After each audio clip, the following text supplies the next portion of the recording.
मौलाना शेरानी की इमरान खान से जमान पार्क में मुलाकात। तफसीलात के मुताबिक पीटीआई की जानिब से ट्विटर पर जारी बयान के मुताबिक मुलाकात के दौरान मुल्की सियासी सूरत हाल, आईन व अदलिया के खिलाफ हुकूमती यलगार और जमहूरियत व जमहूरी इक़्तिदार के कत्लेआम पर गहरी तशवीश का इजहार किया गया। मुलाकात के दौरान मुल्क भर में पाकिस्तान तहरीक इंसाफ और इत्तेहादियों के खिलाफ जबर फुस्तायत के जारी बदतरीन सिलसिले की शदीद मजम्मत की गई। मुलाकात में जामे तहकीकात की जरूरत पर जोर दिया गया और पीटीआई के खिलाफ मुल्क भर में जारी गैर कानूनी क्रैकडाउन को फौरी तौर पर रोकने का मुतालबा किया गया।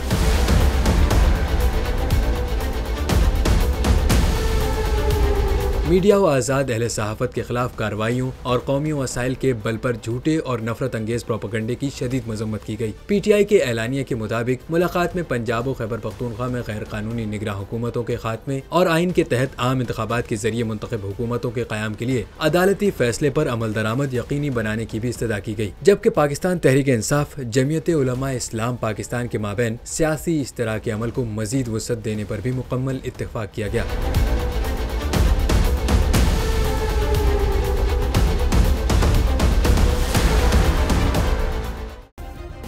सब्सक्राइब करें और बेल दबाएं ताकि कोई खबर रह न जाए।